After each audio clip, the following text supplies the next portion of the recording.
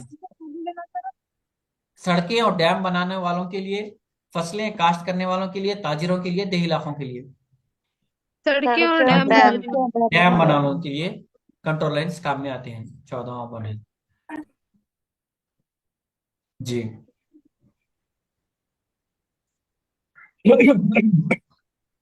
खैर इंशाल्लाह अगली क्लास में हम अब जोग्राफिया के मुताल्लिक, जोग्राफिया एतबार से तमाम तरीके से जो है ना, हमने इससे पहले की भी क्लास में हमने डिस्कस इसी के बारे में किया था। आज भी हमने तकरीबन तफसील गुफ्तगू इसी के बारे में की है। इंशाल्लाह अगली क्लास में तारीख में जाएंगे हम। सर तारीख नेक्स्ट का क्लास मतलब होती सर एक डॉट था, ये अर्ज़े बलद और तूले बलद का जो मियार है, जो कैसा देखना इसके बारे में, को जो टिकल जो टेट में क्वेश्चन आते हैं एकदम टिकल अलग ही आते हैं, वो समझ में नहीं आते। तो वही बच्चा तो अगर बता रहा सर, एक तूले बलद का मुकाम का टाइम देख के उन्हें दूसरे मुकाम का ये तूले बलद नंबर पर क्या टाइम होगा, इस तरह से सवाल करेगा। मगरिब में भी रखेगा, मशरिक में से भी लिया गया सवाल। तो उसको जो है ना मद्देनजर रखते हैं हम, जो जमीन की गर्दिश का टाइम है, एक दर्जा तूले बलद पार करने के लिए जमीन 4 मिनट लेती है, तो उसके हिसाब से कैलकुलेट करके हम उसका जवाब दे सकते हैं। अप्लाइड क्वेश्चन ही पूछ रहा हूँ आज का। डायरेक्ट ये नहीं पूछ रहा कि कौन हिंदुस्तान और कितने घंटे आगे है, 5.5 घंटे आगे है, मशरिक है, मगरिब है, नहीं, कैलकुलेट करके बताना है वो। उस तरह के सवाल आ रहे हैं आजकल।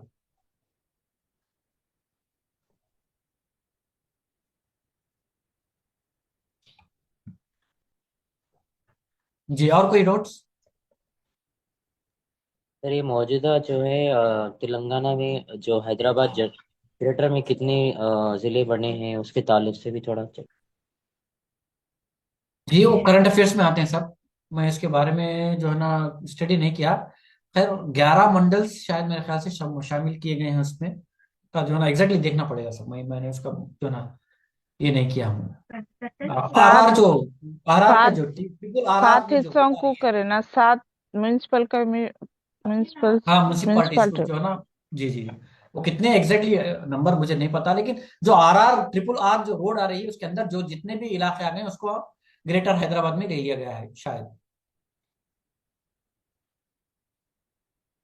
देखिए आप लोग इसके ताल्लुक से, क्योंकि करंट अफेयर्स का जानना जरूरी है। शुक्रिया सर, जज़ाकल्लाह, बहुत बहुत शुक्रिया। ठीक है सब, काफी लंबी तवील क्लास हुई। सर इंशाल्लाह नेक्स्ट। जी। जो बाबा एडिच का है ना, आप 8th क्लास की बुक में मेकार्टर का नाम है सर, मेरकार्टर। ग्रेडेस मर्काटर। जी जी, बाबा जो एडिच। बाबा एडिच नक्शे कशी कहलाता है, जो 1512 था, हाँ 1500 1512, जी जी जी। 94 तक कायम था। जी जी, पिटोलिमा ग्रेडेस नहीं है मर्काटर। सर में। पेट्रोलियम का भी जिक्र है टीचर। जिक्र है अलबत्ता, बाबा एडिच इनको बोल रहे, मेरकार्टर को। मर्काटर को बोल रहे हैं, ठीक है जी ठीक जी। है, अच्छे, सर ओके। प्लीज रिक्वेस्ट है सर आपसे, ये पूरे जितने भी ऑब्जेक्टिव है प्लीज इसका पीडीएफ सेंड करिए ना सर प्लीज। हाँ ठीक है टीचर, सार कर देते इसका, पूरी किताब ही है टीचर, पीडीएफ की है। सर हाँ अभी जो ठीक है। ऑब्जेक्टिव आप डाले देखिए वो, नहीं, ये मतलब जो आज ग्रुप है, आज की कौम के क्लास के पूरे मेहमान ग्रुप। Objective sir. सर खाली क्वेश्चंस जो है ना वो भेज दिए तो भी मेहरबानी। नहीं टीचर, क्वेश्चंस नहीं बल्कि पूरी बुक ही है तकरीबन, जिसको जो है ना आपको शेयर किया जा सकता है, ऐसा कोई बात नहीं, कर देंगे बिल्कुल, ठीक है।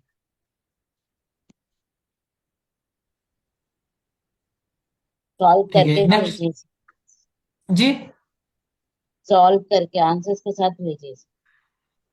अच्छा अच्छा अच्छा, ठीक है, इंशाल्लाह कोशिश करता हूँ। जज़ाकल्लाह। ओके, ठीक है सब, नेक्स्ट क्लास इंशाल्लाह हम तारीख के मुताल्लिक शुरू से शुरू करेंगे। आज के लिए इतना ही, शुक्रिया, अल्लाह हाफिज। शकील जज़ाकल्लाह साहब। खैरन तमाम अल्लाह असातिज़ा कराम का, और खास तौर पर सलाम अब्दुल सलाम साहब का, जिन्होंने बड़ी सब्र के साथ पूरी क्लास को लिए हैं। उर्दू टीचर जो है ना, आपकी खिदमत को सलाम पेश करते हैं, आपका शुक्र अदा करती है। जज़ाकल्लाह शुक्रिया। खैरन। आज का इस जज़ाकल्लाह। क्लास का सेशन यहीं पर ख़त्म होता है, इख्तिताम। जज़ाकल्लाह खैरन तमाम असातिज़ा कराम का। इंशाल्लाह कल से 2 सब्जेक्ट लेने की कोशिश की जाएंगी। आप चूंकि इलेक्शंस थे, इलेक्शन मुकम्मिल हो चुके हैं, अब मैं तमाम टीचर से फिर दोबारा जुड़ने के लिए कहूँगा, और वो लोग भी शायद राजी हो जाएंगे। इंशाल्लाह रोजाना 3 क्लासेस हर घंटे के हिसाब से करने की कोशिश करेंगे इंशाल्लाह। जज़ाकल्लाह खैर। अस्सलाम वालेकुम। अस्सलाम वालेकुम अस्सलाम सर, वालेकुम बेहतरीन सर। क्लास थी आज की, सर ये मेंबर्स को माशाल्लाह। बढ़ाने की कोशिश करिए ना सर, ये 300 लिमिट हो जा रहा ना, तो बहुत से टीचर्स ज्वाइन नहीं कर पा रहे हैं वो लोग, जी तो जी, उनका ये क्या नुकसान है हो रहा बोले ना सर। तो सही है, थोड़ा सही है। ये नहीं, इसका कुछ पेड वर्जन टेक्निकल है, कुछ रहता सर जी। ये पेड वर्जन है, इस वजह से जो है ना लिमिटेशन है इसके लिए। अच्छा, अ, बोलो क्या। वो हिसाब से कुछ चलेगा। अस्सलाम दो वालेकुम ग्रुप्स सर, को आज की मर्ज क्लास करके कुछ बहुत बनाते बेहतरीन सर, थी। जरा सर आप गूगल मीट पे मालूमात ले कीजिए सकते ना। सर, गूगल मीट पे। देखेंगे अगर गूगल मीट में गुंजाइश है तो मेरी चलाएंगे वहां पर आवाज भी। नहीं जा रही है। अनलिमिटेड है सर, उसमें अनलिमिटेड है। हाँ, बास टीचर के पास डाउनलोड नहीं होता ना, उस वजह से प्रॉब्लम होता, बोल के। और क्या है, वो ईमेल आईडी से लिंक है, WhatsApp is the best. Mobile number से लिंक नहीं है, ईमेल आईडी से लिंक है, इसलिए इस वजह से भी जो है ना प्रॉब्लम है। कोई भी लिंक शेयर करे तो अपन उससे ज्वाइन नहीं हो सकते आसानी से गूगल मीट पे। सर सर दो गूगल अगर मीट ग्रुप क्या को होता है बोले तो कुछ मर्ज करके कंपलसरी कुछ करते सर, कंपलसरी वो थोड़ा। जीमेल से लिंक होना है। वो जीमेल बास टीचरों के पास होता है, बास टीचरों के पास नहीं होता है। ये भी सोचे हम कि ये जो है ना सर्विस सर्विस मतलब ये जो टीचर्स भी है, मैं ये नहीं जानता हूँ कि वो ईमेल से वाकिफ है या नहीं है, लेकिन मैं हम लोग सोचे कि वो लोग को भी हम फायदा पहुंचाएंगे, बल्कि इस लिहाज से हम जो है ना जूम मीटिंग में लिए इसको। हम यूट्यूब से लिंक करना था, वो यूट्यूब से लिंक करने की कोशिश कर रहा हूँ था, मैं नहीं हुआ। कल से जो है ना हमारे ताहिर साहब भी आएंगे, अगर वो यूट्यूब से लाइव लिंक कर लिए तो लाइव भी यूट्यूब पे भी दे सकेंगे आप। जैसा जूम मीटिंग में जैसा देख रहे हैं ना लाइव, वैसे ही उसी वक्त भी यूट्यूब पे होता है, उसको शेयर कर ले सकते हैं, उसको देख भी सकते हैं। तो कोशिश में हेलो इंशाल्लाह मैं सर, ताहिर से बात। हेलो जी सर, सर जी। आज जो आप क्वेश्चन आप डाले थे थोड़ा पीडीएफ बना के डालिए ना सर, थोड़ा मेरे को हाँ, नेटवर्क में पीडीएफ प्रॉब्लम रोजाना है। रोजाना पीडीएफ भी शेयर कर रहे हैं, और वो लाइव प्रोग्राम का रिकॉर्डिंग है ना वो भी शेयर कर रहे हैं। जी लिहाजा आप जी तमाम लोग अगर यहाँ नहीं दे सके तो रिकॉर्डिंग भी दे सकते हैं। जी, सर अच्छा सर, खास तौर पे आज साइकोलॉजी की बेहतरीन क्लास क्लास में थी सर। एंटर होना बहुत मुश्किल हो रही सर। नहीं बिल्कुल, आज भी जो है बैकेंड पे ना, आ जाओ टीचर।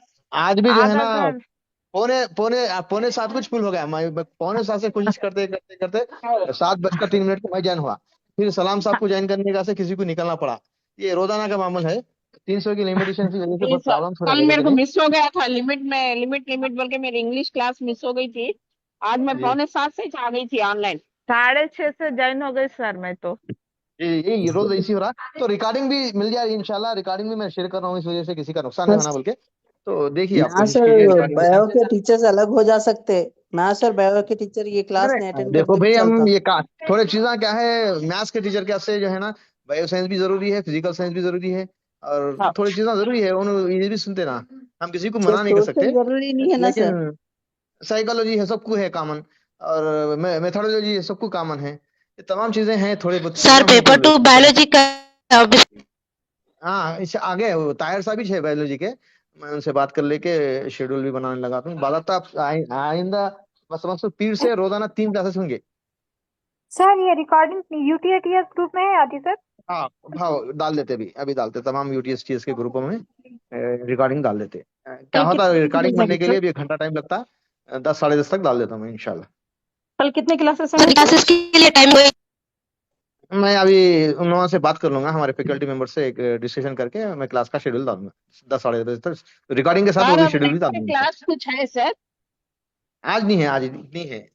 हाँ वही आज आज भी एक ही है आपकी क्लास। आज भी राजी नहीं थे सलाम साहब, प्रिपेयर भी नहीं हुए थे। नहीं, मैं बोला नहीं आज कोई ना कुछ क्लास चलना है, कोई भी नहीं लेना चाह रहे आज, कम से कम आप तो भी लो बोले तो उन्होंने आके लिए। तो ऐसा हो रहा हो, ओके इलेक्शन की सर, वजह से पूरे बिजी थे, जज़ाकल्लाह। अब इलेक्शन हो गए जी जी तो जी। इंशाल्लाह हिंदी क्लास जो है ना मैं आज ही डिस्कस कर लेके कल का शेड्यूल बना लूंगा, उसके बाद शेयर बहुत कर दूंगा। बहुत शुक्रिया सर, हम लोगों के लिए आपका कीमती वक्त निकाल के हम लोगों को क्लासेस बोल रहे।